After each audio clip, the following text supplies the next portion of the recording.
it's your boy Frank Nino, my homegirl Leticia J. It's another episode of Force to Win podcast, you know what I mean? And here on deck, we got Inspecta Deck, you know what I mean? One of the original members of the Wu-Tang clan, you know what I'm saying?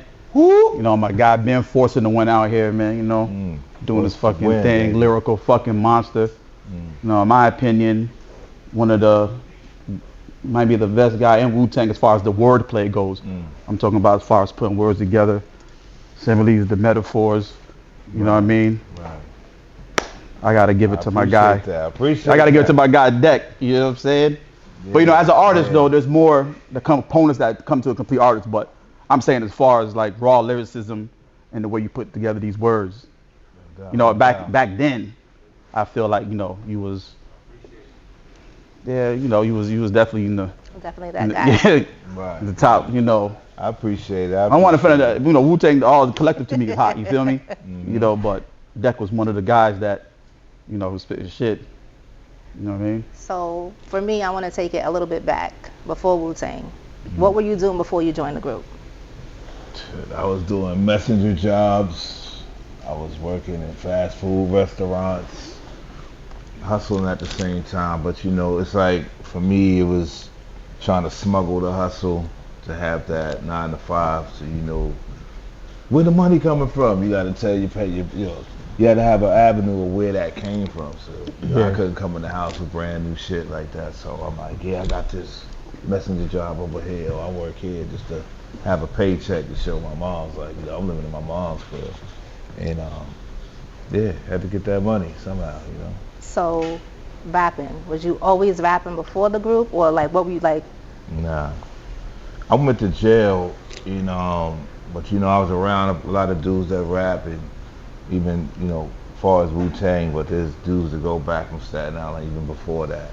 So I'm listening to all that, and me being locked up and understanding like, oh shit, you don't really know what you think you know till you get behind bars, and it's a whole nother world. So that's where Inspecta came in. Okay. You know, instead of talking so much, you come in the room, you analyze, you peeping things out. So, and with that, just writing while I was in jail. So when I came home in time to make the Cream song.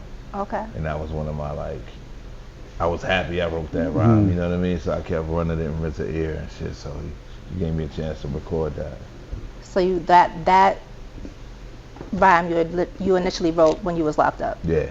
And then you just kept reciting it. I kept reciting it to Riz. I kept trying to show him, like, yo, son, I got that. You know, I could go deep with it. You know what I mean? Just trying to impress him. So I kept kicking that rhyme to him. So I seen the interview where you said that you had recited a rhyme to him, and he was like, nah, go back, dude. Yeah. You need more practice. So that's how you understand. Well, I had one, I felt like this was one. So that was before the Cream, when he shot you down? Before the Cream. Oh, okay. He shot me down before Cream. But Cream was like, I know I got something now, bro. Like, you can't shoot this down. And he does. And Cream had like 3 verses from me, 3 verses from Ray. And RZA came and said, okay, well, we're going to take this section from you, we're going to take this section from Ray. I'm going to put that together. We're going to stick the hook. Like, he was good at that. Like, 'cause other than that, it was just me and him rapping all day. So, you know. Yeah, that's how I really got into it, coming from jail. Yeah. So you were also into graffiti and breakdancing and a DJ? For sure. I didn't know which one it was going to be, so I just had my hand in everything, you know, popping and locking. Ain't no real fame in that, you know what I'm saying? That's something you hold on to as childhood perk. For the passion, of hip hop. DJing was like, I just used to watch my boys get nice, and they take a turn, turning lights off, 360 and doing all this shit, so I wanted in. And I was kind of good. My boy was rapping, and he was like, it was his equipment. And then I would get on for him, and he would rap, and then he would get on for me, I would rap, but I wasn't really serious rapping. You know what I'm saying? In the DJ days, I wasn't, rapping was far-fetched, you know what I'm saying? I thought I was really gonna be like one of these DJs out here. Thought you were gonna be DJ Deck? Definitely. That wouldn't have been the name. But you know what I'm saying? Like, well, I'd have thought of some fly shit and just try my hand, but I thought that was gonna be my intro. And then when that didn't work, I was gonna go to Institute of Audio Research to find a way to get in the recording studio or the radio situation, and I just want to be a voice on radio. Mm-hmm. You know what I'm saying? Like, how to get in. So it was more of like, I'm gonna plot myself to just get in position to get in the door. And then I got a call, like, you know what I mean? I got a call from RZA, hey, yo, meet me at my house. So it's like, the school application was like, you know, rip that up on the spot. Like, yo, RZA called me, you know? It's deep. Like, So when RZA called you, he told you the plan. I got, was it fully put together? He's like, yo, I got these 9, I got you plus another 8. I'm trying to put together. It was formulating. Yeah, formulating. As he was going, and you know, I give him credit because he saw further than we could see at the time. He saw all of this. Like, yo, I'm gonna get this, and I'm gonna get, you know, this guy from over here, and I'm gonna put him on the artwork, and he's gonna help it do this, and he's gonna drive, and we're gonna find some shows, and everything he said, it was happening. You know what I'm saying? So a lot of trust went into RZA early because he had the vision, he had the knowledge of everything. Plus, he was already in the industry with him and Jizza, Coach Hill and the Tommy Boy. So you know, they had the experience. But if you ask me, I didn't. You know what I mean? I didn't know. It was like, oh, Wu-Tang, I'm telling you, we're gonna take over the world. And, all right. Yeah, he put that in the universe and forced to win. Yeah. Like, you feel me? All right, son, if you say so, bro. Yeah. Like, you know, it was so convincing, like. And then when you seeing it happen, like, yo, Kid Capri, shout out to Kid Capri, he played the radio for the first time. I mean, he played the song for the first time on the radio. You know, a big station at the time. I believe it was 98.7 KISS. I would say 105. What was one he played for? Was it Kid Capri? Yeah, was he had I forget the name of the radio show. It was one of the biggest shows in New York at the time in the 90s, and early 90s, early. And he said, yo, I'm gonna play the record. He liked it. But you know, dudes will say they'll play your record, tell you it's gonna cost you, take your money, still don't play your record. And but no, he kept his word. And I remember being in RZA's house. He had RZA's sister, family, all types of kids, everybody. We waiting for the record to come on. And you know, a couple of records go by, you like, you start getting grumpy. A couple more go on, you like, they ain't gonna play this record, man. You know, everybody, like, a couple people start trickling out. Nobody waiting around, but then lo and behold, the karate chops comes on and then to protect your neck. And like, yo, that's a life changer. You know what I'm saying? I remember that day. Like, yo, they played the record, and next thing you know, I'm hearing it over here, and I'm hearing it, and people driving by in their car, and it started to pick up. You know, and we never knew. We never knew. That first Wu-Tang album was definitely a classic, man. You know what I'm saying? Definitely. He was on Protect Your Neck, Mystery of Chess Boxing, Cream, you feel me? Those are like the, you know, to me, those are like some of the top joints on the, you know what I mean? He was on all them joints, you feel me? Only one that you wasn't on was, of course, the Method Man joint, you feel me? Right, you know what I mean? But the Ruckus, yeah, you was, everything. I felt like they was trying, I think, I don't know if it planned out that way, but they were setting you up to actually be one of the first solos. You feel me? The way I'm saying, from my opinion, and you know, me watching what was going on back then, and me being older, understanding now, the way the marketing is worked, I felt like you were one of the guys that was gonna, you know, come out like as a solo before the even second album came out. You feel what I'm saying? Yeah. Like, you know, that's facts.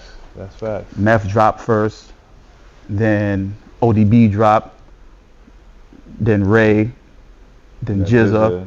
So in between Jizza and Ghost, there was like a year gap, and that's why I felt you should have dropped, because Jizza dropped November of '95. Y'all dropped 3 solos in '95.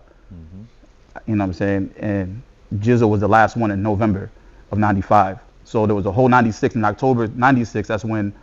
August? No, I think it was August '96 is when Ghost came out. You know what I'm saying? So in that gap, I felt like you should have came out, because you was on the joints. You know what I'm saying? I was. Yeah, right. I'm talking about that particular time, and that before Ghost supposed to be Deck. I felt that way. You feel me? Now Ghost wanted to take his time with his album. Yeah. But you know, for me, you got to remember, at that time, Loud got dropped.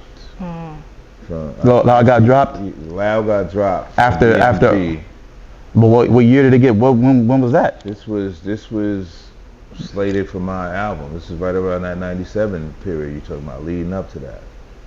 No, I'm feeling like you supposed to drop. I said because there was a gap. So GZA dropped in he dropped in November '95. He dropped. Right. You feel what I'm saying? So there was a gap from November '95 till August '96. Yeah, that's when Ghost. Before Ghostface. Yeah, that's when you. Deck was supposed to. Yeah, that's why I felt window. like Before any of that happened, Loud went defunct. I ain't know. You know what I'm saying? Yeah, the label fell apart, dropped a whole lot of acts. I was just getting into my album. The flood happened. So this is all happening to me in that window you talking Oh, about. okay. See, So I'm you know like, what I mean? yeah. You like, where's Deck at? Yeah, because you was set up. You was like, you know what I'm saying? Like in the Hulu series, you see me in a certain part of the series where I'm taking floppy disks to the NASA place. Yeah. Get them. That's real. Yeah. That's me trying to recover the disc that we lost in the flood. That's my whole first album. That's a different album than the first album y'all got. So the Uncontrolled Substance you got was me on the fly. Yeah, just trying to do what you can do. Trying to salvage. Trying to, thing, yeah. You know what I'm saying? So you signed in '95 and you dropped the album what year? I'm supposed to drop in '97. Okay. The label folds in '97, Okay. so I don't get my. What label is it? This is Loud. Yeah. Okay. So I drop in '99. Never 99. So we had a debate about this earlier because I know that I heard it was 97. You did an interview and you said 97. He was like, it's 99. I said, no, it said 97. Man, I fuck with Deck, so I'm like, I know. I signed the contract. It's 99. It's 7. You know what I'm saying? I know you dropped it 99. You know what I'm saying? I'm like, what's going on? So did you, when you redid the contract, did you ask for more money or were you just left it at that? No, I asked for more money and it caused a little conflict, you know, but eventually the project came out. I still sold more than gold on that album, right? And I believe if I did the forensic research, we could pull up 1 million, right? But it didn't, at that time, it didn't hit that peak. So it was like, oh, you know, he didn't meet the expectations. I had to face a lot of that. You know what I'm saying? But why do you think Wu-Tang was on a decline at 99? At that time? No. I don't think Wu-Tang has really been on a decline ever. I just think there's a time where the industry turned their back. You know what I'm saying? All right. There's a time where the industry turned their back on us. It's like, and it happened as we were doing this. Yeah. We was getting bigger shows than the hood shows, bigger shows than the little. It started taking off on its own. Because after the second album came out, that sold like 4 million. Yeah. Then they put you on the tour with Rage the Machine. You see what I'm saying? Yeah. Y'all did like 10 shows with that, and then that fell apart. What happened with that situation? It was a dumb decision for us being young, not understanding the position we was in. But so hold up, y'all took yourself off, or is it like we took ourselves off the Rage Against the Machine tour to do Summer Jam, Hot 97, which led to the situation with Hot 97 banning us for those years. So we left Europe, fucked up the Rage Against the Machine tour, come back and do a Hot 97 situation, which goes left, and then they ban us. So we lose on both situations. Wait, so for me that doesn't know, why did they ban you guys? What did you guys do? Ghost said, F Angie Martinez. And Angie Martinez is standing right there. F Hot 97. Hot 97 is throwing the whole event. What made Ghost say that again? What triggered Ghost to say it? Because it was a whole situation where it's deep. I'll just get into the surface level of it. We weren't getting paid, and we were getting treated a certain way. But it's like, yo, we left money on the table with Rage to come all the way out here and do this for y'all for free, basically. And you know what I mean? You treating us like suckers, but then we really got treated like suckers, and now it's like y'all can't come in the building. You're not playing any music for like at least 10 years. So whose idea was it to put you on the Rage tour? Was it Steve Rifkin? No, I believe that was RZA, man. That was RZA? RZA's always been like a closet rock star, you know what I'm saying? He's always wanted to be in that zone. So when you see him with System of a Down and my boy Chavo and them, like, that's just an inner passion he's always had as a producer. He makes that crazy, gritty hip-hop shit, but he listens to that in his spare time, you know what I mean? So And everything influences them. So. As far as marketing, do y'all felt that was a good idea? Like back then, y'all didn't see it, but looking at it now, it was like, damn, we should have. I think stuck to it. We should have stayed on the Rage tour. Yeah, that's what I'm saying. Yeah. What? To this day, we still, we'd be like, Ghost did that. You know what I'm saying? But it was just more of a spur of the moment. We was upset. We was young. We came. We left a good situation to be here, and then we got treated a certain way. And it was like, man, fuck everybody. And then, but it came out at the wrong time. You know what I'm saying? And it got us banned, bro. It got us banned. I believe that it was a shadow ban. Like it was a little more than Hot 97. It might have trickled onto other things we just might have never known about. But it was just like, it was hard, man. Like I got my album, I got this other project. I'm walking in the building, but we got issues with, so it was just so basically big. It was a conglomerate. Everybody's walking in talking about, I'm Wu-Tang. So it's Wu-Tang South, Wu-Tang Left, Wu-Tang Right. So that was my next question. So in your opinion, RZA, you know what I'm saying? I guess RZA probably got a big heart. You want to show everybody love. You know what I'm saying? It seemed like you say, you have Sons of Man, a lot of Dark Man, Grave Diggers. You feel me? This is on the span from Black Knights, Takita, like we. Let's go on. So bro. And this is before.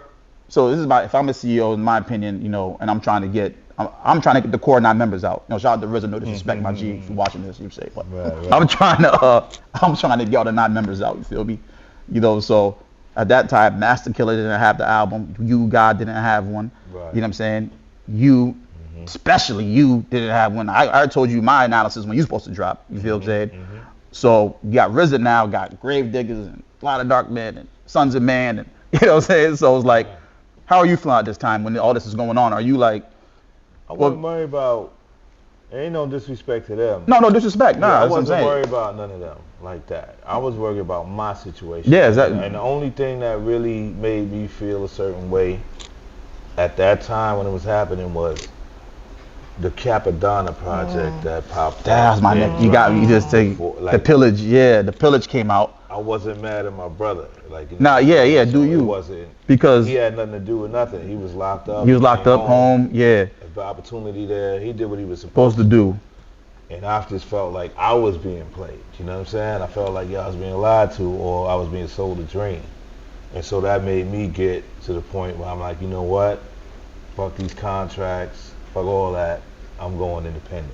I'm on my own. But I'm still down with the Justice League. You know what I mean? Yeah. You had to go force that win. You had to force that. But you was a force to win dude from the beginning. Feel me? Yeah. Go ahead. So did you fall back for a little bit after the Capadonna got his deal? Yeah. Did you just for sure? I fell back and I had to reevaluate my situation, figure out how I'm gonna do it, and that's when I came with another project and went to Koch with it. Okay. So your Uncle Show. But before I even get to the Koch, I spent time after that, another 2 to 3 years, in lawyer battles, getting out of that contract. I fought to get out of the Wu-Tang contract. So was it 5 years or 9-year contract?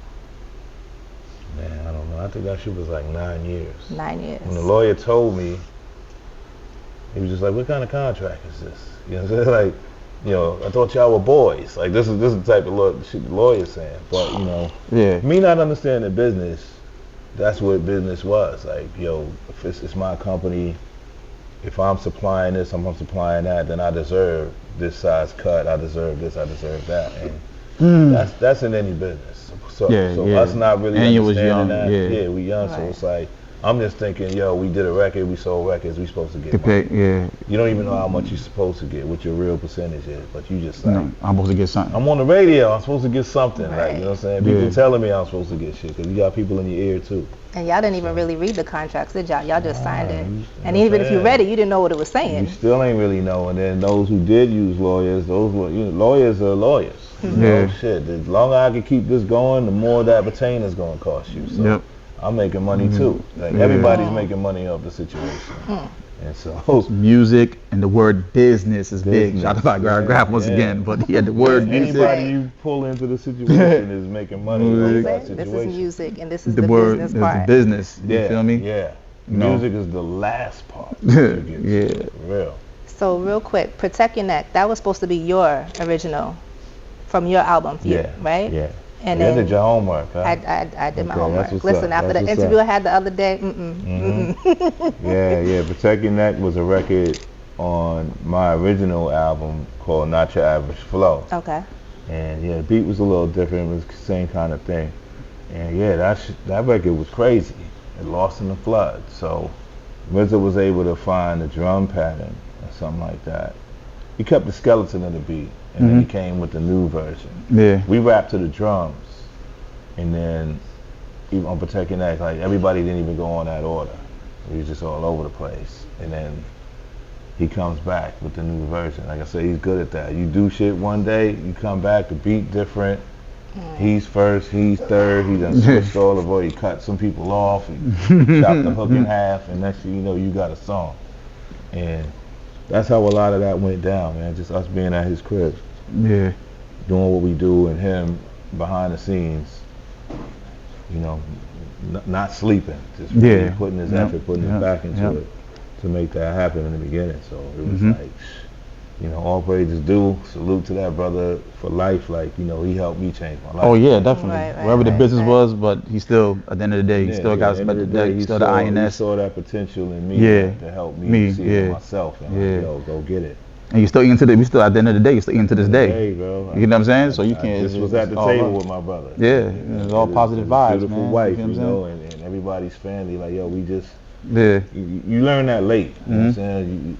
We spent a lot of years being mad at each other, not really understanding. Yeah, because it's business. Because you know, y'all is a big group, and everybody got their own friends, right? Exactly. So now you got people in Deck's ear. Yo, man, that nigga try to play. You know, niggas is drinking, smoking. Yo, niggas is talking all this. Man, you supposed to be over here, man. Like you that nigga, you the INS, nigga, you spitting that shit. Motherfuckers got you. You know what I'm saying? And you hear this shit over and over. What the fuck you think it's gonna do to your brain? Huh? You're gonna eventually be like, you know what, you fucking right. I'm that fucking guy.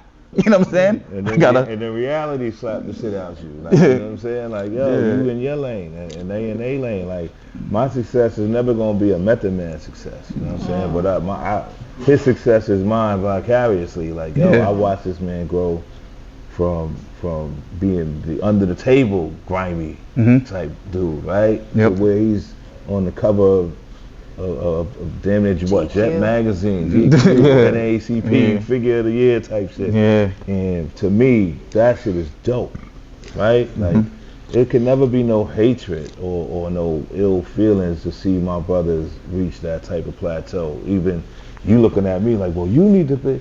You don't know where I came from, bro. Right. So Exactly. Where I'm at right now, I'm great. I'm miles away from where I was at. I'm fucking like, great. You know what I'm saying? So I'm not comparing myself to my bro. Like, you comparing yourself who you was yesterday. to who I was. You know what I'm saying? And you better than the nigga you was yesterday. And if I need anything from my brothers, I can just call phone them call. and it's there. So we don't live like that. Yeah, Bro. but that's a life lesson you learn, because like you said, if you got back in them days, you know, the fame and all that, you got your friends, and some people don't understand that concept. Exactly. So that's why people just start getting crazy, come out with stupid ass diss records and all that. But people fuck break up and all that. You know what I'm saying? Personal, people get hurt. You said something. Nah, bro, we never put our hands on each other. We never took it to that level of being like that. It was always, I could pull you to the side. You know what I'm saying? Like, we ain't got to do it in front of everybody, because everybody pour gas and shit. And there was one scene on that documentary, right, where y'all was on the bus, and then Meth the Man started talking, and then Ghostface came and cut him off, and then Meth was like, if that was on the camera, you won't talk that shit. We on the camera, da-da-da. So you got into it. What was going through your brain at that time when you seen that? Because I'm a dude, I'm right there in the middle of it, in that scene when they saying that. But I know both sides of the story. So that's why I'm not really saying that. Yeah, you're not saying, that's until the energy come my That's way. why I'm asking, that's what I'm saying. What was you going through your mind at that time? Because I'm looking at you like, because I'm looking like, he's right. You know what I'm saying? But then I'm like, he's right too. They both saying things, man. It's like, y'all got to understand the dynamic of that documentary when they talk Stapleton and Park Hill, two neighborhoods that side by side have been at war, like the Hatfields and McCoys, for decades. Like, if that comes into play in that scene where Ghost is in the back, but he's listening to Meth talk about Park Hill. That's what triggered Ghost. Like, in Park Hill, you know, Meth is in Park Hill, you know, we be doing this shit, we be doing that, and Ghost is like, man, fuck all that Park Hill shit. Like, you're Stapleton. But well, that's been our whole life. You know what I mean? That's been our whole life, and it's funny now to look back and see like, yo, that's what that shit was really about.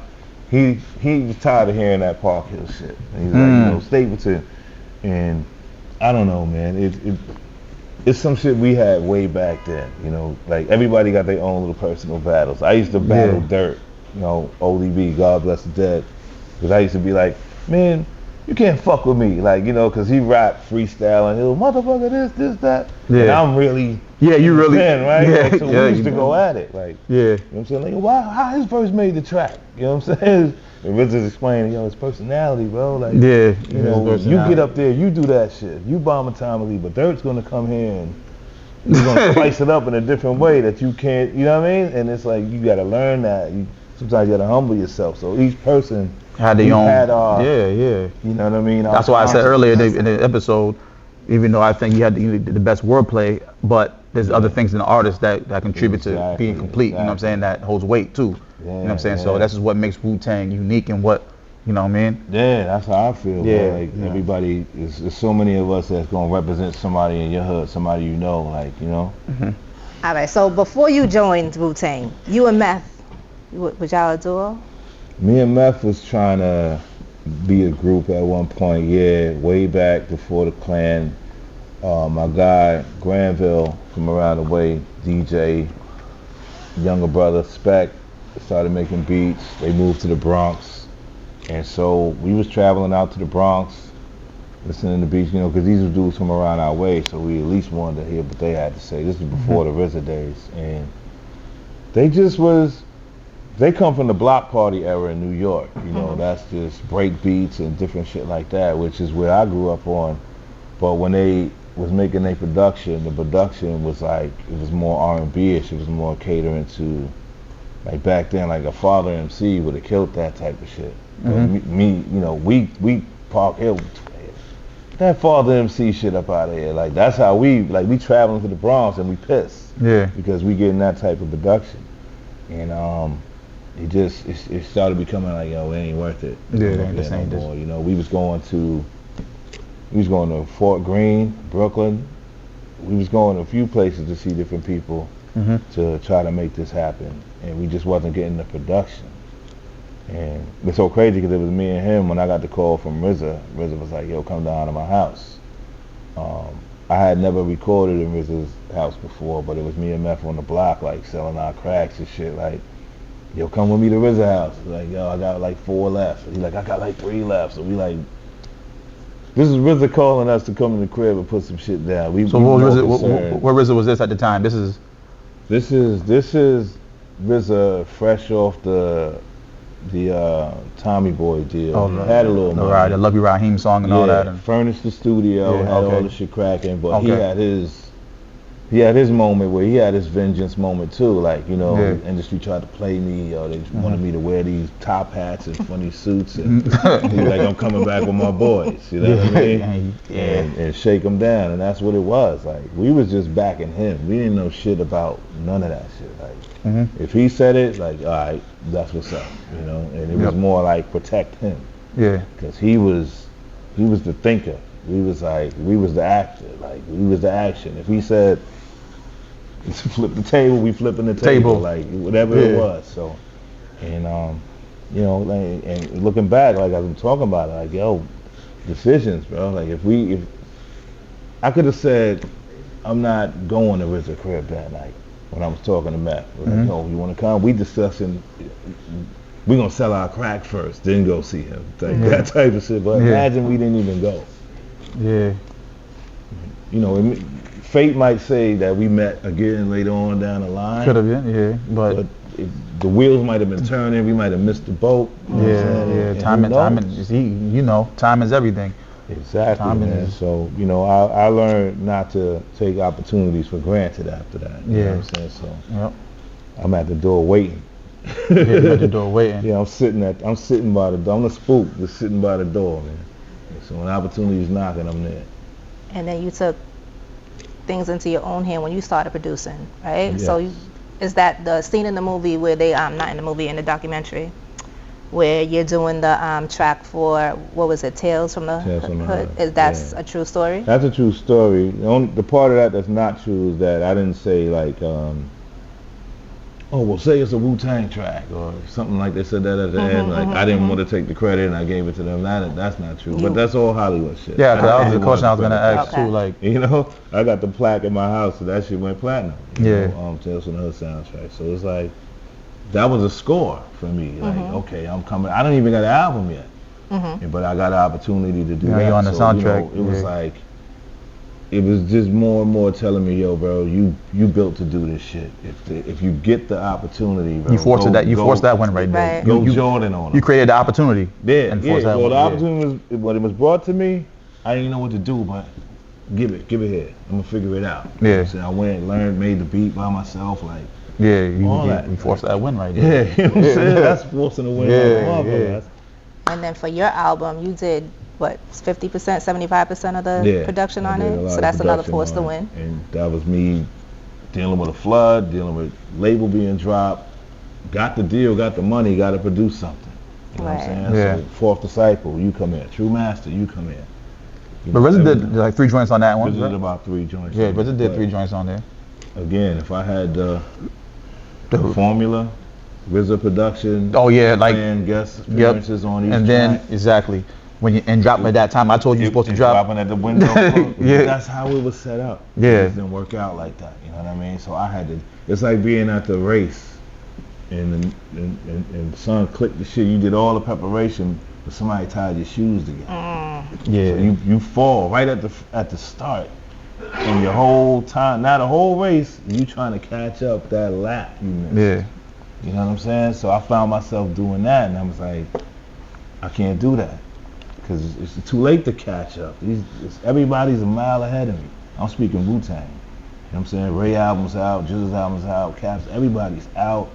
Gold, platinum status, boom, now I'm here. Yeah, but you're on all those, right? I'm on everybody's shit. Yeah, that's You know what I'm saying. That's why I'm like, this guy. This is why I your took it build-up was, personal. You know what I yeah. mean? This is why I took it personal. Like, yo, what? Like, Yeah. you know, East Coast ain't got no love for Suge Knight and Dr. Dre and Snoop Dogg. Oh, Like, speaking of that, Snoop with the Sauce Awards type shit. Yeah. Like, y'all ain't got no love for me, bro. I've been here. Like, yeah. you know, so I took it personal. It wasn't even the way to take it, but. Yeah, you know what nah, I'm I feel saying? you. This is one Because of at the- that time too, you're supposed to be on the track with Pac. You know what I'm saying? You're supposed to be on the track with Pac. Too. You know what I'm saying? All this was happening around the same you and window, Rage, bro. you and Lady Rage got taken off the track. You know what I'm saying? RBX got taken off the track. They said it was too long or something. Though, what was your take on that situation? I don't know. From the last word I heard was Pac was like, I don't give a fuck if who's killing it, whatever. The song's too long. This time the third, and they wanted to capitalize off of the names who was bubbling at the time, which was Meth and Rev. And, okay, you know what I'm saying. But then I found out later it was like, yo, you know, it was like Pac was kind of hating. You know what I'm saying? Like he talking that nobody want to hear that shit. But You know what I'm saying? LA, they talk their gangster shit. They didn't want to hear that. Yeah. If that's what it really it was, yeah, You know because what I'm saying? because Lady Rage is Death Row, she got kicked off too, though. Right? So is Corrupt. Corrupt is one of the most lyrical niggas on the West Coast. So I didn't understand that. But maybe it was a shot against me. Who cares? It was just like, nigga, I was there. I showed my face. You know, seized the opportunity. What you say? Forced to win. Yeah. And made it on the track, bro. And even when they tried to lift me off, my ad-libs are still there. Still there. So it's like, I was meant to be there, bro. But then there's the flip side of that. Like, all of this is happening back to back. But if I would have made that cut on that track, the trajectory would have changed again. You know what I'm saying? I would have, yeah. Because that would have been a classic. That East Coast, West Coast, in the middle of the beef and all that, like. Yeah. There's so many Good time on that. variables to the story, bro. And I ran all the scenarios in my head at one point, and then I had to leave it alone. And say, yo, you got to forge a new path, bro. You know, CZARFACE pops up. We make that happen. That's Esoteric and Seminole out of Boston. You know what I'm saying? And How did that form? How did you start that? I did a song with them years ago, and you know, they always had that type of style, you know, like it was like it's like I don't compare them to the average white rappers, because a lot of white rappers try to sound and act black, whereas them, they just was reflecting all the shit they gathered from us, you know what I mean? Like from years of listening and being around it. And I kind of felt that, like, they're not forcing the issue. So he was like, yo, we need to put a project together. This was years later. We did a song called Speaking Real Words. There was a college campus out here back in the days. I remember meeting like Chubby Chub and all types of people. That was the spot to be. And I met them there. Once we did that one song, man, that shit blew up. I came out, did some shows for that one song. Then years later, he was like, yo, we should do an album. So was they already CZARFACE? Nah, No. it wasn't CZARFACE. What was They were just 7L Esoteric, but Okay. they were with the Army of the Pharaohs, that whole, Vinnie Paz, that whole Blackistan. It was a movement. And when I came about, I was like, yo, this reminds me of what MF Doom and Madlib and them is doing. You know what I'm saying? Like, we need to do something like that, like make up some type of hero or whatever. And this was just me, just like getting out of the Wu-Tang zone. Like, how could I branch out of the Wu-Tang zone?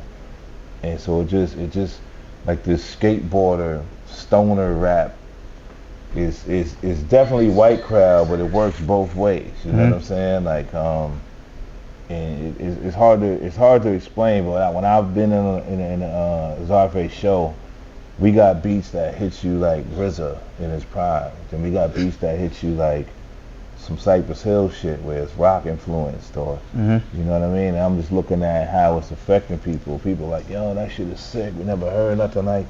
So it was an experiment actually that just happened to work. You know what I mean? And we got 11 projects out there since 2013. Wow. Damn. Do you do a lot of the production, the producing for it?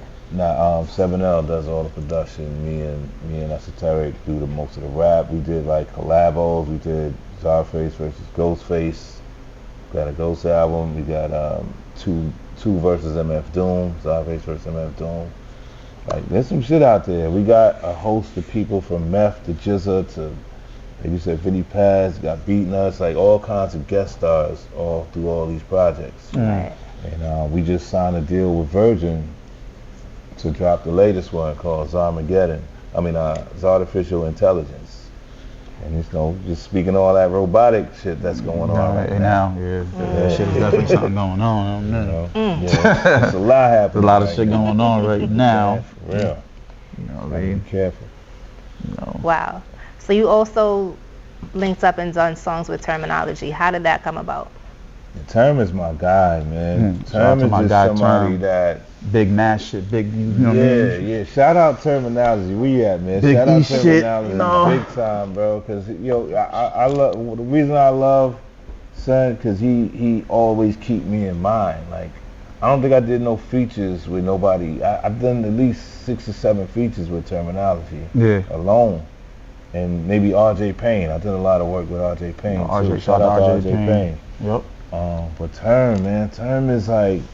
Term humble, but he's a warrior at the same time, you know what I'm saying? And he takes, I always tell like my man Red, I rock with people that got the passion for it. You gotta have a certain iron will for this, you know what I'm saying? And he got that. Like, Term definitely got it. You got like he 50 don't back albums. down. Yeah. You know what I'm saying? He don't stop. He don't That's back my down. guy right there. Yeah, he's confident, bro. He's comfortable in his own skin. That's what I like about him. I ain't never had an issue where he's like forcing something, or I'm hearing some Term shit and he don't sound like Term. Like, you know? And respect, bro. Like, respect. Yo, Deck, I got something for you. And like, I got you, bro. Like, because I appreciate that he even thinks. A lot of people don't think about you in the game. You know what I'm saying? Like, or they'll call you for a feature and you may not hear from them again. You know what I'm saying? But he keep it 100. I got something else for you. I got something for you. That's it. It's never been how much this or publishing. And like, nah, bro. This is knock the shit out and go, nigga. This is for the love of hip hop. It's that real passion. Yeah, this is keeping our names alive. This is keeping, putting our names in the stones of this hip hop shit. Yeah. So he realizes that, and that's why I like, yo, bro, anything you need from me, I got you. And it's like that. And it's like that with a lot of people in the game, man. Certain people you could rock with, and there's no issue. My guy like Rock, BCC, Rockless Monster, like Planet Asia, like there's certain cats that, bro, it don't matter what time you call me, what we doing, I got you. You know what I'm saying? Yeah. So now you got connections to Boston. You got CZARFACE, you got Term. So I just recently seen a video that you did over the summertime with Law. Shout out to Rando in the building. Yes. How did you team up with Cy? Now I met them at my boy Jimmy Kane house manager. I mean not house, but Jimmy Kane's studio manager for Capadonna. And I just heard them working on something. And I heard Cy rapping, and at first he gets compared to Jay-Z a lot, right? So I was just like, okay, what the fuck? This just sound crazy. So I go in and I'm listening, they bring it back and I'm playing it. But now that I'm hearing it, I'm like, I hear the tone similarities to Jay-Z, but what he's saying is different. They're saying different I'm content, caught in different. that. So now I'm like, all right, this motherfucker's dope. Who did the beat? The beat is fire.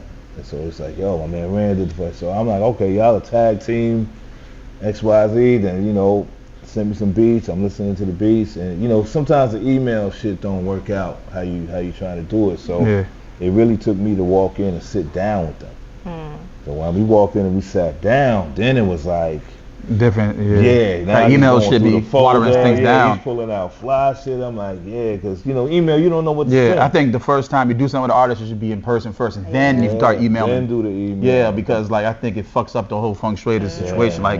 Emails, it's like bland. It has no spices in it. You know what I'm saying? It's just like email, hear the song. You don't get the guy's charisma in the studio. Like you don't, you know what I'm saying? The understand the guy's not really. Yeah, you know what I'm saying? It's just like you can't get the vibe with him. Yeah, man. I like the old when you was there, and then if you the producer, we vibing. Yo, you telling me how you seen the track when you made it. Now we on the track. Now me and you was like, yo.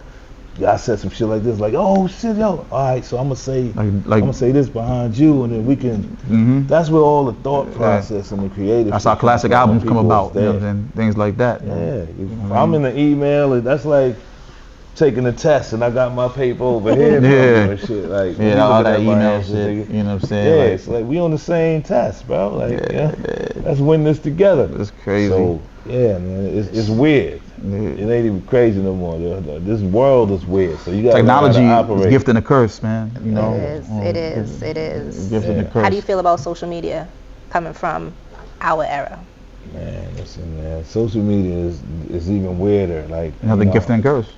Yeah, like if I was really on my social media, like IG and all that, probably had my shit over 1 million fans, right? 1 million followers, whatever. But I took my page from a follower.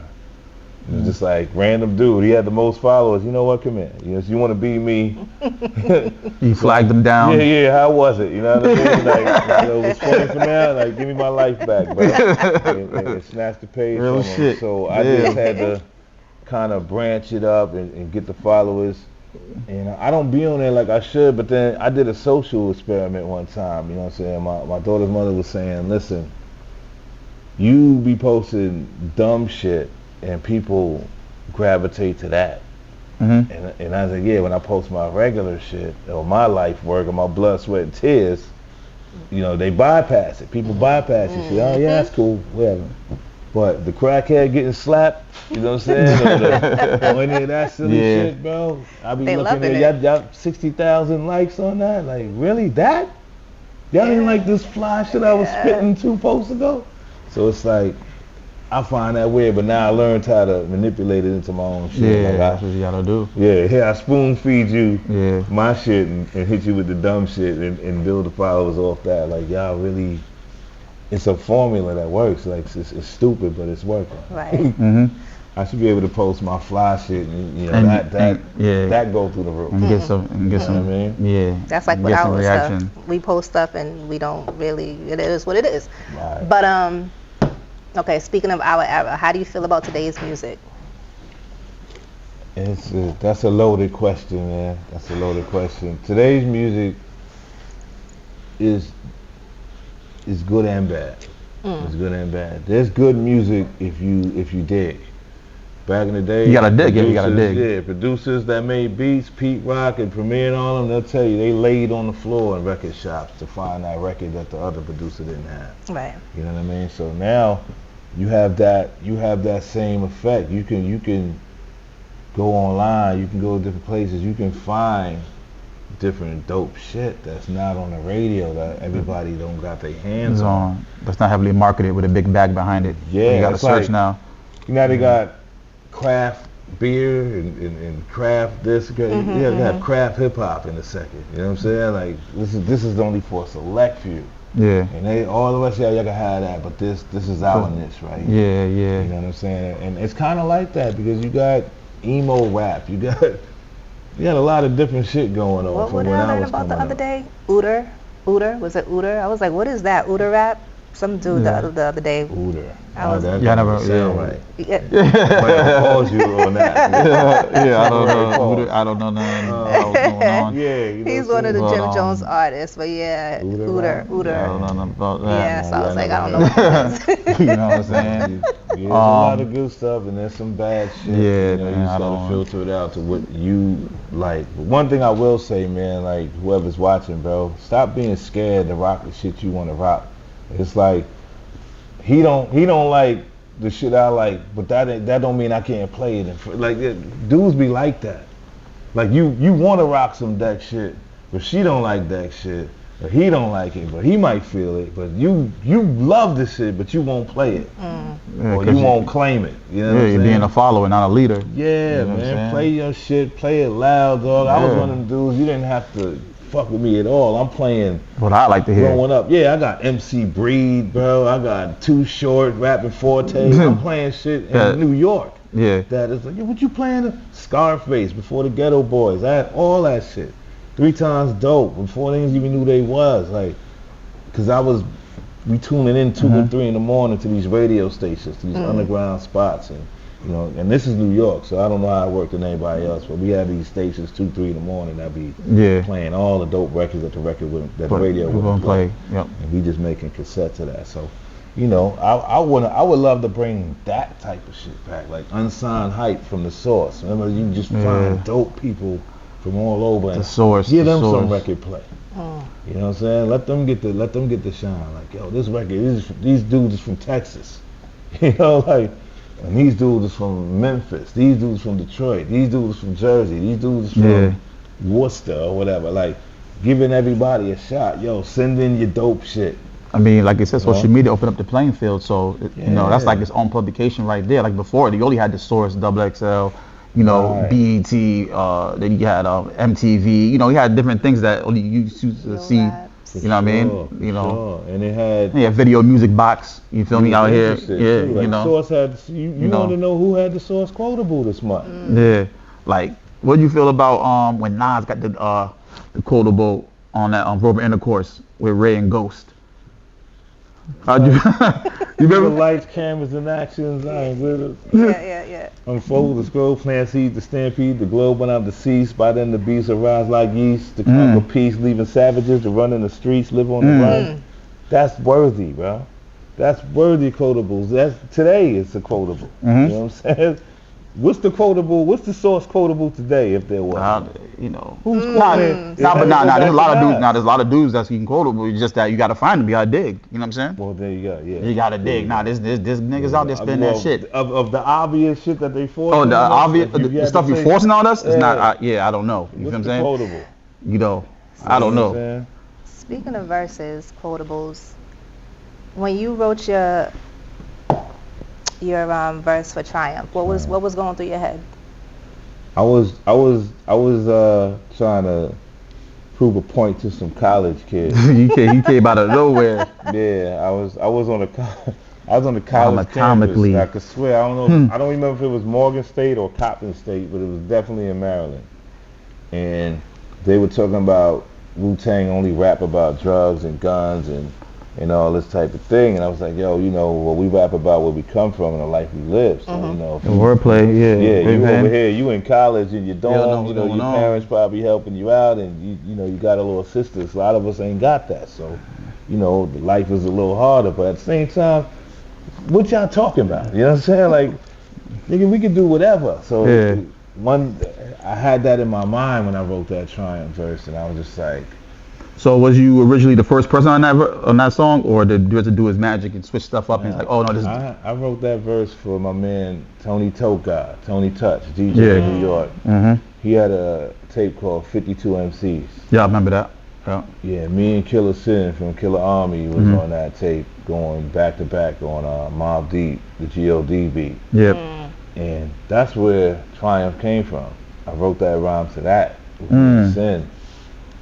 And one day I was. So you wrote that rhyme to the G.O.D. Godfather Part 3. Which one? Nah, the faster one. I don't know. I think it's G.O.D. Part 1. There might be 3 parts to that. Yeah, but it was a Mobb Deep fast beat with the Willie Hutz sample in it. Okay. Give me some of that good old love, right? For those who know. Yeah, and I did that with Killer Sin. Basically, I kicked that rhyme when I was up 4 in the morning when RZA made the Triumph beat and watching him put it together. Oh, so you was you was meant to be the first one on that. In then. the house, the same house. Okay. Yeah, I'm up. It's just 4 in the morning. You was meant to. That's what I'm saying. He's in there though. Yeah. He rolled out the whole house. You just hit him with a bomb atomically. I slipped in there. What you doing? You know what I'm saying? And he got the voices going. Yeah. This just sound crazy as he putting it together. I'm just like, yo, bro, you illest. And he says, hey, you got something for this? And I'm just like rapping to the drums. So me rapping was helping him like find the next sounds and stuff like that. But I kicked that rhyme to him. Yeah. And he was like, that's it. Yeah, that's it right there. Because that wordplay in there was crazy. Yeah, and I was like, yo, I kicked that rhyme for Tony Touch. He's like, so what? Yeah, this is going global. Yeah, you know what I'm saying? But I called Tony Touch. You know, us as rappers, you don't even want to say the same. Yeah, you're right. Nah, back then you didn't. Yeah, you're right. But fuck that. Yeah, I felt how he felt. I said, you know what, I'm gonna call it. You know what I'm saying? If Touch give me the blessing, that shit is a magical verse right there. You set it off. But then y'all coming back after all the hype. You come back and set it off with that. You know what I'm saying? For real, true story. You know what I'm saying? Tony Touch, and I asked him. I was like, yo, bro, I'm good to put that on there because you know this is on your classic tape. Yeah. This tape is classic by itself. He's like, nah, yo, I feel honored that you want to call me to. To do that. So then you hit them with the "It's Yours," you know what I'm saying? So it'll be natural. Yeah. Actual facts are stone natural. The impact blow trees back and crack statues. I'm like, whoa, hold on. Yeah. Hold on. Let me you know what I'm saying? Hold on. You know where that scene is from? Huh? You know where that scene is from? What scene? What you? The shit you just said. That I said. Oh, no, I don't know. The blow trees back. That's a Clash of the Titans movie. Oh, okay. You know what I'm saying? Like shit like that. When Zeus stepped on. Don't go there with me, man. You know what I'm saying? Like, you went crazy. Clash of the Titans movie, man. It was like that. Like blow trees back and cracks. The statue cracked in half because the dragon was coming. But $1 million rap. You know what I'm saying? Yeah. Rap crews fold. How did you feel when Drake did that over? When he didn't do it over, but in my opinion, he didn't do it over. But he used the title "It's Yours" and hey, listen, you know what I'm saying. I jumped out the window listening to the fans about that shit. So what? How'd you feel? Yeah, I went on the gram and was like, yeah, because the gram was like, yo, that shit ain't Wu-Tang, and they was trying to get on Drake about that shit. I was like, yeah, that shit ain't Wu-Tang before I even checked anything out because niggas was tagging me and all that. And so I'm like, all right, but damn, I done put something out already. At least let me double check. So now when I'm going to listen to the song, and he's like, Young King on his Wu-Tang, he's bigging us up. It's like, it's a lot. Nah, he's bigging, yeah. He's bigging y'all up, yeah. So I'm like, damn, I felt stupid after that. Like, damn, I done said some shit about son. Didn't even really do the homework. Yeah, just was going off the Wu-Tang. But we got some different fans. Wu-Tang fans don't give a fuck about nothing else but Wu-Tang. Yeah. So, so I just was like, damn, I had to apologize to son. Yeah, but that's real. You're a real man. That's real shit. Yeah, you know but now I seen him at Drea's and went to do it in person. He didn't know what the fuck I was talking about. You know what I'm saying? Like, he'll pardon me for that post with his thing, huh? Never mind. You know what I'm saying? I take that back. What you drinking, you know what I'm saying? Nah, he definitely a cool dude, bro. You know what I'm saying? Like, I thought he was going to feel a way about it, because I would have felt a way about it, especially a nigga just jumping out the window and didn't even do your homework. But nah, he kept it cool about it. Like I said, I don't even know if he really thought too much about it, because there wasn't no beef or no shit like that. Yeah, it was just me agreeing with the fans. With the fans. Like, nah, he ain't Wu-Tang or whatever. That's another thing that social media did these days. While you look at that shit, boy, comments and all that shit. Yeah. I jumped out the window. See, I'm normally not like that, bro. I fact check. I do a whole lot of shit before I open my mouth. But it was more of a, joining in and shit. I just seen the whole bashing going on. I just joined in on this shit, but then I was like, what am I bashing my dude for? Like, did he really do a Wu-Tang song? Let me check it out. And then turned out he did show crazy love. He didn't even have to do that. He could have made the song about some other shit. Yeah. If anything, he turned eyes back in our direction. So salute to him. Yeah, that's what it's about. So when it came to casting for the show, did you have any parts in the casting? Well, the first season, they asked me about Joey Badass, and I was just like, I like Joey Badass. The only thing I thought, he was like, he's short, you know what I'm saying? But, he reminded me of myself when I was younger, and I was just like, yo, I don't object to it, you know what I'm saying? So I was just like, I didn't know about his acting skills. When I found out that he really could act and shit like that, I was like, oh yeah, definitely let him go, man. Why wasn't he casted for the rest of the show? He had other obligations, as far as I know. Season 2, he wasn't able to participate. Remember, he was, if I'm not mistaken, he was on Power. He was on Yeah, he was on Kanan. And so, but they already knew that beforehand, so they wanted to season. Now the next guy, I always fuck his name up. Udita. I just call him Udita, right? But his name is longer than that. He actually had a lot of the Inspecta deck down pat, like I guess about walking. He studied shit like that. And your looks. There was some things he was pissing me off about. And did you have those looks? Nah. No, those weren't your looks? Certain facial that he was doing, I don't do. The whole whacking the hoodie hanging off of one arm and shit like that. Ain't never did that. You ain't never seen no pictures of me like that. You develop that on your own. That might be something you do. So I was telling him, don't chill, bro. Like you gotta say so with that type of shit. Your likeness. Writers. I told him though. I went out with him in California just to find out what type of dude he is. He's actually a cool dude. He's wild as fuck though. But he's a cool dude, and it's like, bro, when you doing me, I'm side-eye nigga. I might side-eye nigga, but the faces he be doing is like, nah, bro, you doing some crazy shit. Like they had a scene where he was mad at Kappa when Kappa got the deal before me. Yeah. Oh. And I was saying to Divine, you said you had your own label, right? How the fuck you signed to him? And I've been here. But he made a face at the end of that shit. It was just like, I wanted to call him. It's too late. It's just already out there, but. Nigga, y'all gotta run this by my desk before y'all put that out there. So you only met with him once? They don't follow you around to study you? I met him a few times. Now I had phone calls with him. Okay. Just going through it like that. But then there was a time when I went out to hang out with him in California and shit. Like I said, he doing $120 on the fucking windy road. You know what I'm saying? Yeah.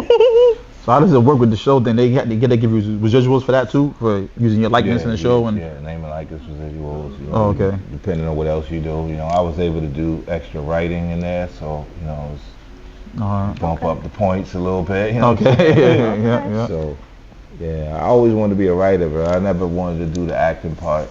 I wanted to be the one that put the script together. You definitely, I feel like you make more money being a writer because you're more in possession of the intellectual property of it. Acting is you get your portrayal and your rights and shit like that, but you don't own your likeness and things like that when it comes to movies. You can still own the script in the movie. So I always wanted to play that part of the game. My brother's math is growing, brother's directing, you know what I'm saying? So I'm like, I'll do the writer part. Shit like that. So we all have these angles covered. And still waiting, still doing it. I got a book in my bag that I'm reading, the screenwriter's book. Didn't you write a book too?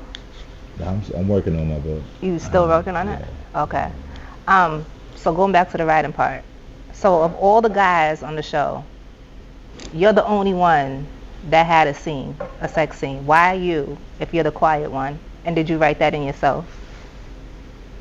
I don't know. Shit. I don't know why me. I say why not me? You know No, because you're supposed to be the quiet one, the reserved one. Hey, quiet niggas get it in too. And for the most part, I was just like shocked to see that shit too. And then it was like how it happened, where it was. Like it's like it just came back to the hood around the first of the hood shit. So I guess I was supposed to be dealing with. Didn't ODB have some? What did ODB? No, he did. He had some. He didn't have a scene. The ODB? Nah. No, Raekwon did, but it wasn't real like yours was. But I okay, know. all right. I remember it vaguely. I was like, was it a good scene? You know what I'm saying? That's what the other side of the fence is. Was it some shit that could have been left out? But for the most part, I saw it and started laughing like, oh shit, they got me in some sex scene shit, like, but in the middle of the hood type of thing. You know what I'm saying? Like, this wasn't no chick that I was like, I'm gonna call you later. But I don't even think we seen her no more after that, right? Like, I might have seen her like right after that scene was the last time you ever seen her. You ain't see me make a phone call to her no more through the series. So I don't know how important that was to have there. Maybe, I don't know. You know what I'm saying? That can't get his deal. They lost the disc. Let's give him some pussy. Like, fuck it. You know what I'm saying? Make him feel good in the shit. Whatever it was, you know what I mean? I told him because I didn't like the series anyway, but I understand. Yeah, that was our next question. You didn't Made like for it? TV. How accurate was it to the real life? It's taking true things and turning it into Hollywood, and I guess that's what made everybody upset in the beginning. You know, like. So you weren't the only one that didn't care for it. No. Meth couldn't stand shit. Meth never really talked about it as we went in the beginning, but I say the same thing, man. It's just like, yo, RZA wrote it. It's some things made for TV. I did a situation for my name and likeness, but I don't have a real creative process or creative control in what happens or what you see. You know, but there are things that I wrote as far as rhymes. A lot of the rapping you hear in the first 2 seasons, that's me writing those rhymes for, you know, Dave East character, Joey Badass character, things like that. Even in the 2nd season. So, you know, but you may not see that credit there. But guaranteed, if you listen, you'll be like, yeah, sound like you wrote that shit, you know? So I want to go to, is it Raleigh Fingers? Rolly. Or Rolly? It's Riley. Raleigh. It's Raleigh? Why? It's spelled Rolly, but Yeah. What is that? What does that mean? Riley Fingers is just an old school baseball player. He was, I think he was a pitcher, maybe. But it was like, yo, Wu Gambinos. We wanted to be like this new mob, this new black mob. Yeah. So Raekwon was Lou Diamonds, Lex Diamonds, Noodles, Master Killer, Bobby Steels. You know, or Bobby Seals. We had to change it a little bit. So he was Bobby Seals. So I was Raleigh Fingers. U-God was Lucky Hands. You know, so we just trying to come up with these mob names so that when we rapping, you know, went to Lucky Hands and told, and Jizza was Maximilian. Told Max, you know, Lucky told Max. And so when we rapping, you don't really know what the fuck going on, but it just sounds good. You know what I'm saying? But we know. So we kind of talking to each other, and I think that's what brought the world in. Like, the shit, I don't know what we talk about, but y'all know it means something. Y'all know we saying something. Then when we break it down, it's like, yo, God, niggas stole my coat. Niggas took my coach at 40, God, yo. You know, the skits on the shit, like, yo, there's fucking blood everywhere. Is he dead? What you mean is he dead? And all the stupid shit we do, like, all of that is really us, man. Like, we just decided we gonna do that one day and just catch it. You know, torture. I'm gonna stick the hanger up your ass until. You know what I'm saying? We didn't care, bro. Like, it was just, you hear mistakes on the album, you hear RZA stopping the tape and cues and all that. Like, we left all of that there just to let y'all know This is real we shit. we not robots. You know what I'm saying? Like, it's okay. You know what I'm saying? To do your shit the way you want to do it. And then Manifesto. Manifesto, yeah. That was another branch out for me. Like, all of that shit in the beginning was like the birth of the rebel. When the flood happened, the label got dropped, all the shit going on, you know, even Pop taking me off the record, like, all that was like the rebel being born, and I didn't know it because it was a name for me at first. Then when I started going into my little defensive mode, I guess, that's what that was. That's when the rebel was born. That's when I'm lashing out everybody. I got songs like Vendetta, but I'm attacking the industry on Uncontrolled Substance. So it's more like, man, you know, I gotta unleash all of this rage and get it out the system before I could actually get to where I would have been had shit would have jumped off the right way. So, you know, and that all of that shit is lessons, man. All that's lessons. You learn the hard way through the fire, trial by error. And I was just like, man, maybe it was meant to go like this. Maybe it was meant to go. And then I look at my career. I think that I've been consistent through my entire career with what I brought to you from day one. Yeah, You know definitely. what I'm saying? I don't think I fell off. I don't think I changed up or switched up. If anything, I grew. So I'm not saying the same thing. But, you know, I love it personally. You know what I'm saying? Like, you may not see a nigga pushing around with the new rainbow candy paint Wraith. You know what I'm saying? I don't care about that shit. But if that's what you measuring my success by, you're gonna think I'm a broke nigga. You know what I'm saying? Because you're not gonna see none of that corny shit. And it's corny to me. Some people live for that shit. Some people live for these materials and the possessions. I'm just not one of them dudes. I'm one of them dudes that give away more shit than I buy. If that makes sense to you, man. Like, there's dudes that can run up and tell you, your deck dropped off two boxes of clothes. I done gave nigga 20 pairs of kicks. You know what I'm saying? Come on, drop off jacket. Dudes that know me know this. You know what I'm saying? I'm not, yo, look at me giving away some shit. You know what I'm saying? Yeah. It's undocumented, but it's documented. It's known. You know what I'm saying? So I don't get caught up in none of that, bro. I love the underdog effect that I have. You know what I'm saying? The mystique that I still may have, because everybody don't know everything about me. You know what I'm saying? You know my kids' names, my ex-wife or my wife or whatever. Like, I didn't give everybody everything. You know what I'm saying? So I still got shit to talk about. That's how I feel. I thought it was good to keep your family and his business separated, man. Yeah, you know, man. For the most part. Private as you can. Yeah. They'll attack your kid, man.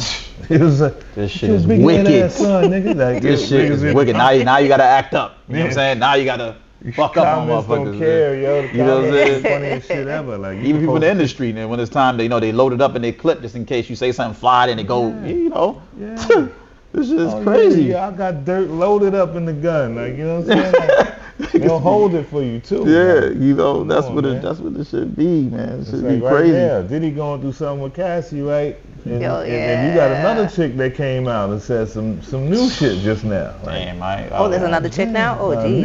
Like, kick me when I'm down. That's the new shit now. Like, yeah, this is gonna do my They'll Bill stop Cosby. you One out come when out, you're everybody start coming out and talking this. Right. You see a Yeah. bag, all of a sudden people want to come out and talk this nonsense. You know what I'm saying?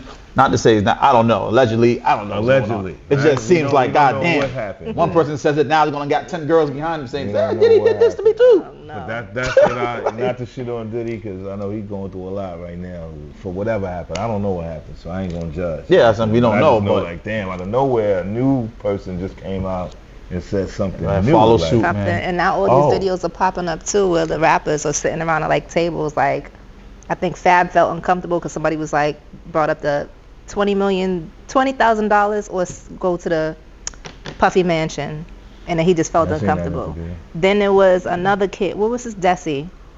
So he asked for advice about his career, and they was like, whatever you do, stay away from the Puffy Mansion.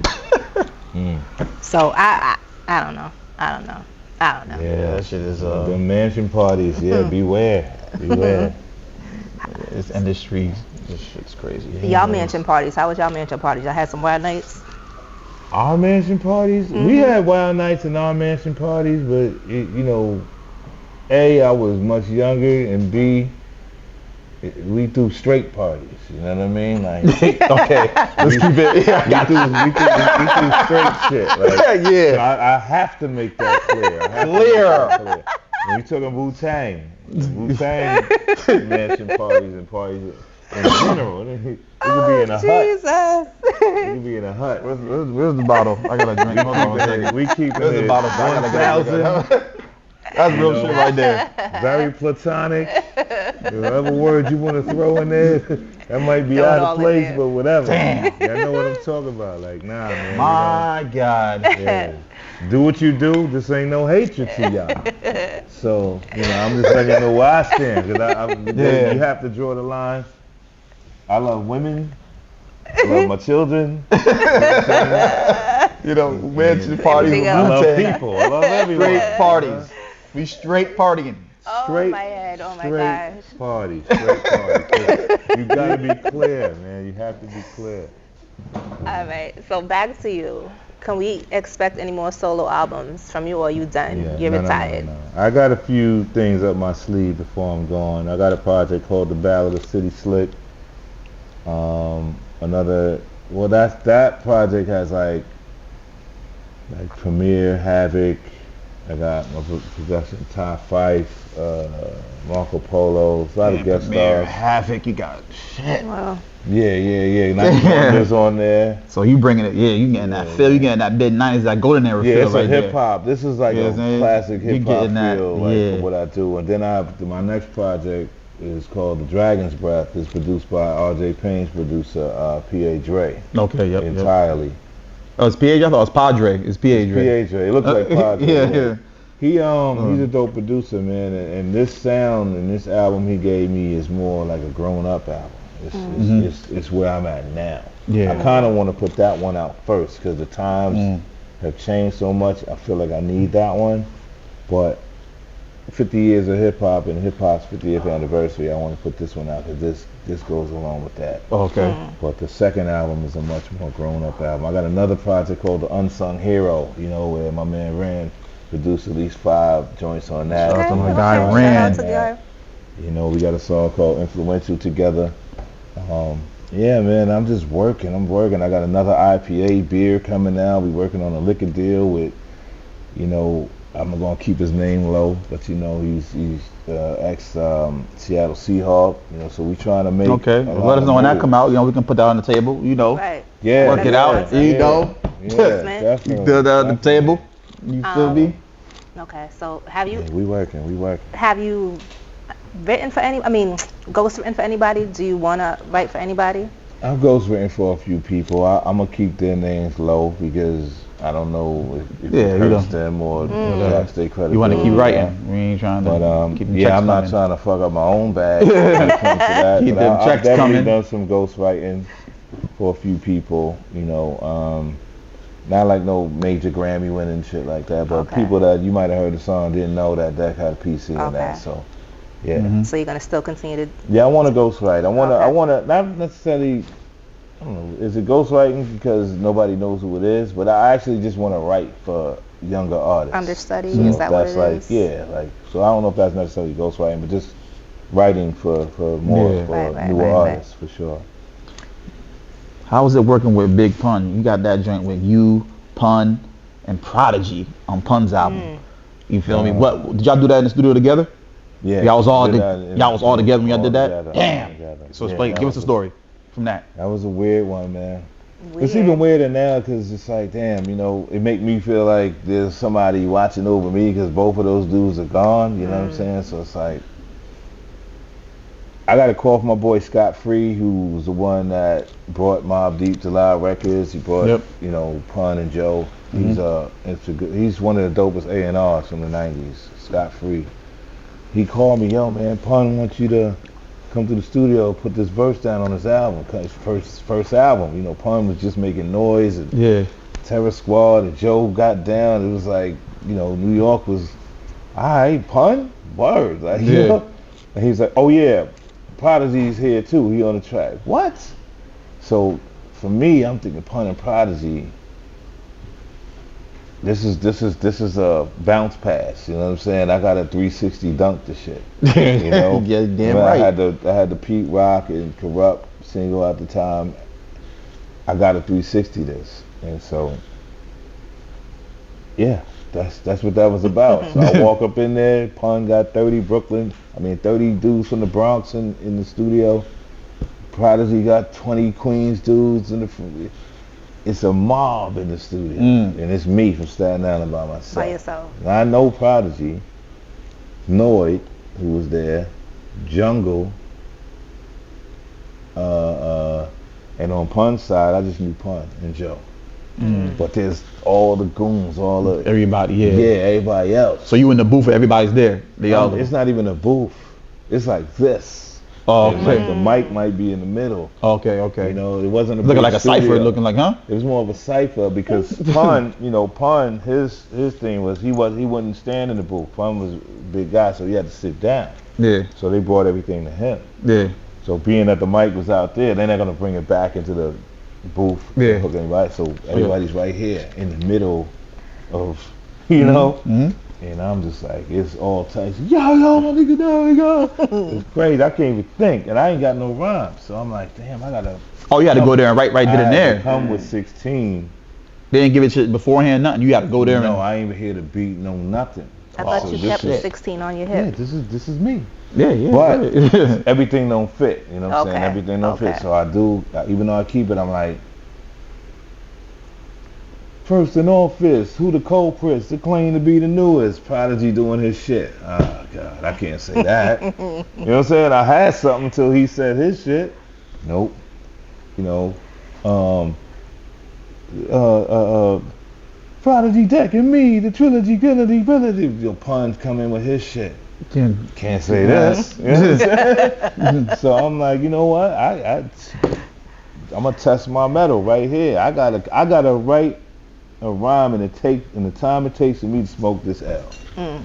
I give myself 30 minutes. I can't go over 30 minutes and have 50 motherfuckers like, yo, you ready yet? Yeah. Because everybody's still waiting around. You know, they smoking Yeah, they yeah. shooting the shit. These niggas got their verses. It's all on me now. You know what I'm saying? Mm-hmm. And I'm talking to Scott like, yo, son, damn, bro, let's pressure like a motherfucker. So I'm talking to Pun like, yo, what you got?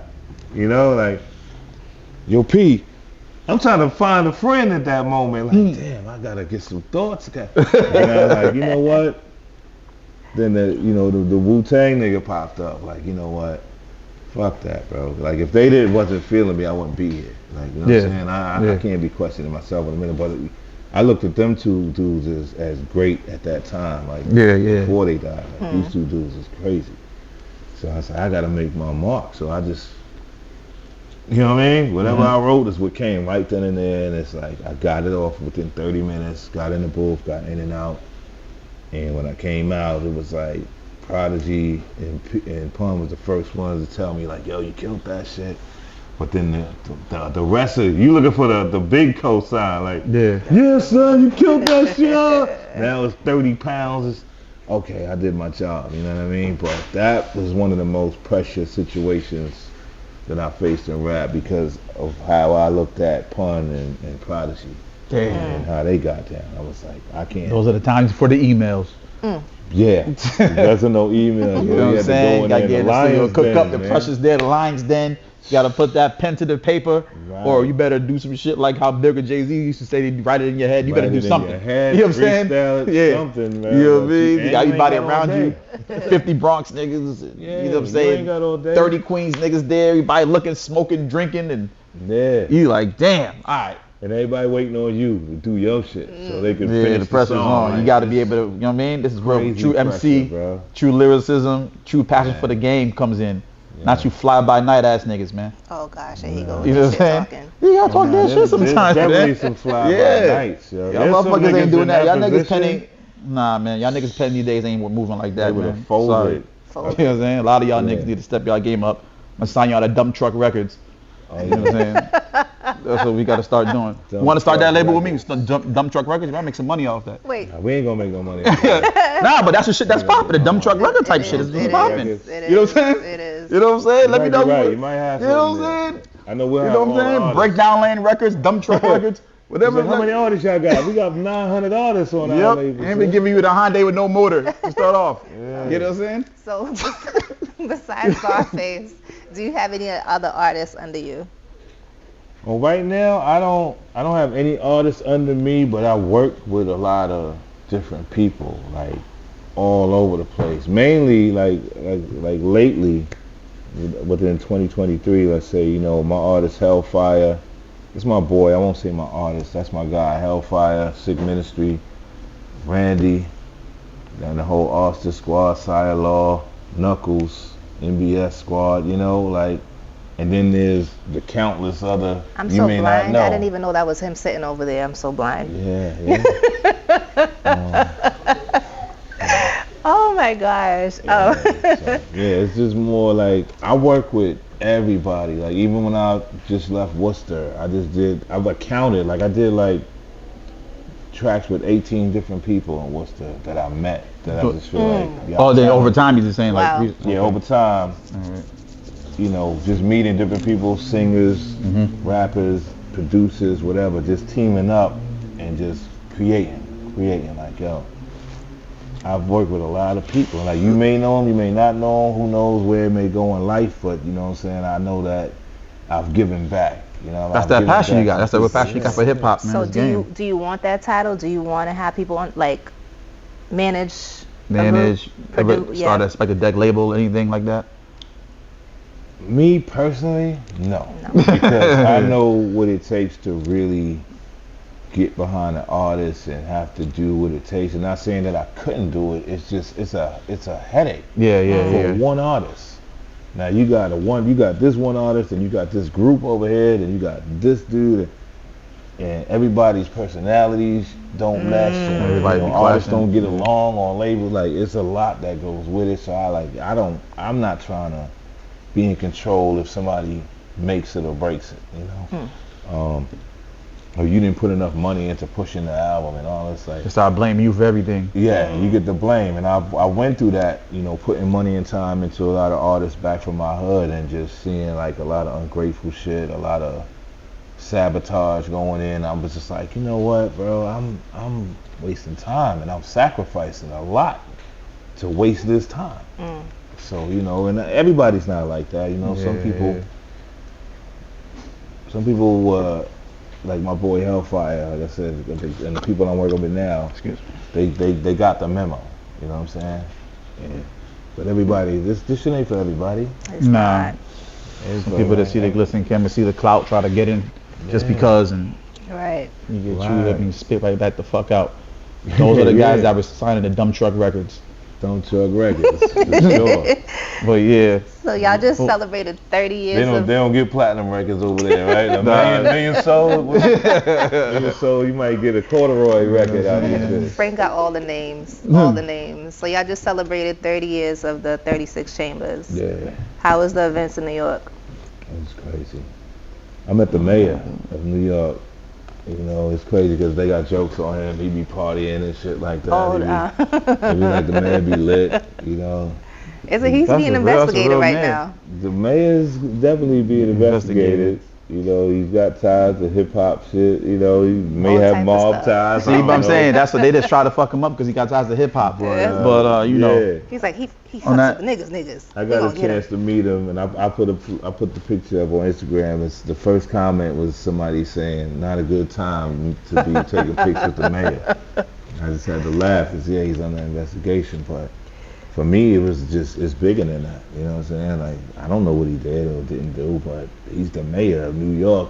Standing there in my face, shaking my hand, bro. Right. This is That's big. Don't take my moment. You know what I'm saying? Like, Mama see you on the, Empire State Building. That's big to her. Big, Mama yeah. see you with the mayor. That's big. Like, 36 Chambers, Wu-Tang Day, November 9th. They named it Wu-Tang Day. We got Wu-Tang District in our hood. Old Dirty Bastard got the Parkway named after him in Brooklyn. Wow. On the 16th, one day after this book. All these shit is taking place 30 years later, bro. Like, you didn't never told me that when we was sitting at the table, broke, it's like $100 in your pocket. He talk about rapping that this shit was gonna be worldwide. what it is now.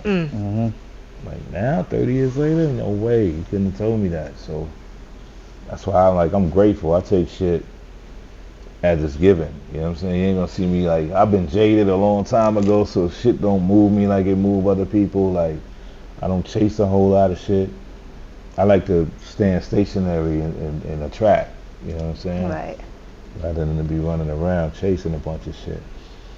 But yeah, man, I can't complain. This shit is, it's let me see the world, like you said earlier. Like, a lot of people don't get this chance. I wish that people could get to see the shit that I've seen and experienced, because it'll change your life. You know what I'm saying? You see that it's more to the world than your four corners. You know what I'm saying? Yeah. So I'm gonna ask my last two questions, and then I'm gonna let Frank take over with the last question. Your biggest pet peeve? Be on time. Ooh. Be on No, time. sir. Don't waste nobody's time, man. Don't waste nobody's time. Like, if somebody asks you something and you're like, yeah, I could do it, but you know you can't do the shit, you wasting. Don't do it. You wasting a nigga time. It's yours too, because it could be an opportunity for you to actually make something happen for yourself. But don't promise some shit that you can't come through on. Like, don't waste nobody's time. That's like the biggest shit. Be on time and don't waste nobody's time. All right. And mental health. What does mental health mean to you, and how do you cope on a daily basis? Like, what do you do to keep yourself? I see a therapist once a week, visually on my phone.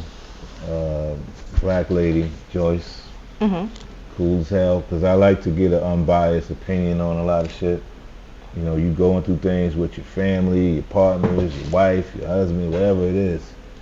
A lot of times you got these predetermined biases because of, you know, the person, you know their tendencies, you know their patterns and things like that. So when you talk to somebody who don't know you, that can only go off the shit you just told them, but they can still pinpoint who you are, and just, I love that, because now it's like a mirror. It's like the mirror you can't look at for yourself, or somebody else can hold it up for you, and you got to face the shit eventually. So, you know, the rebel was my biggest problem. Rebel be the nigga that get in the way sometimes.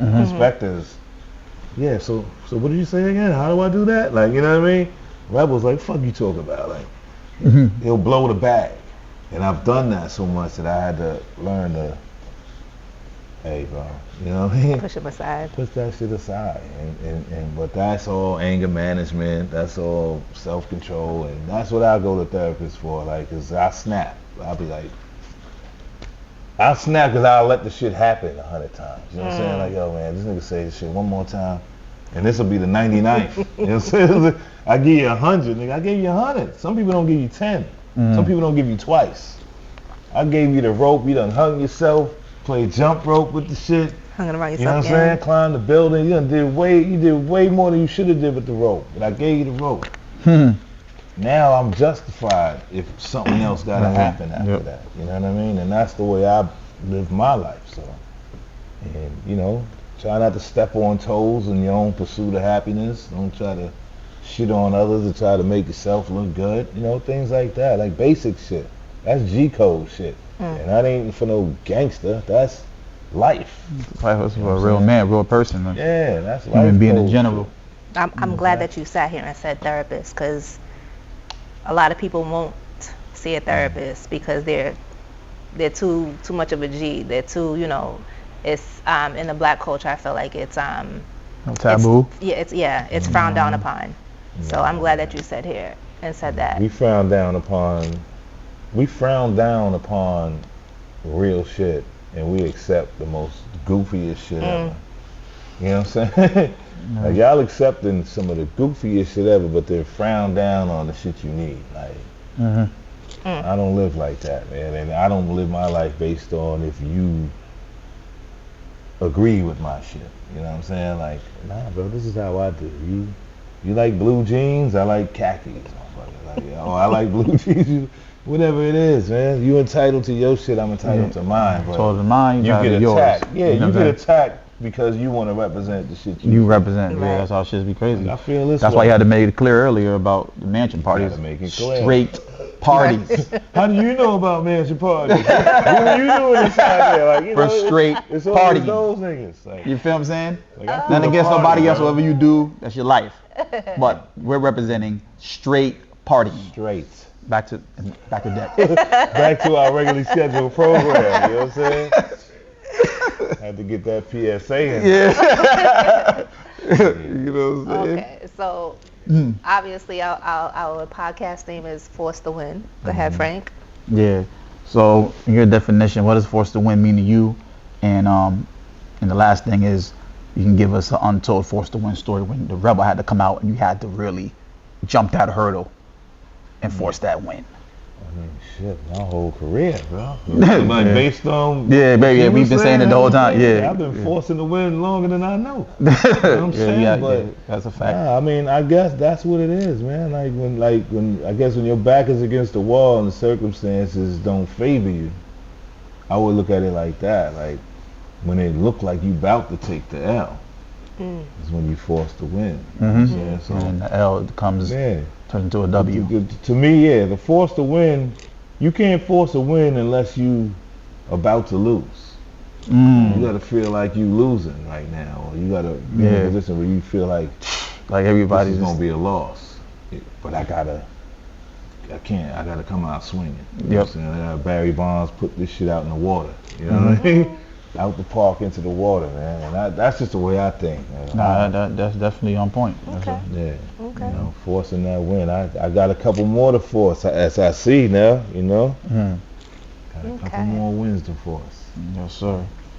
Well, that's going to conclude our episode of Force to Win podcast, man. Definitely appreciate you taking the time out tonight to come sit with you. Sit with us.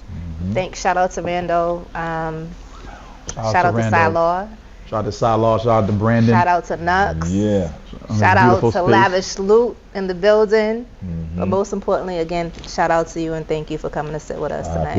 I appreciate y'all. Love for everybody, man. Everybody's making it happen with this thing here. Am I doing it right? Yeah, there you go. Shout out to everybody, man. You know.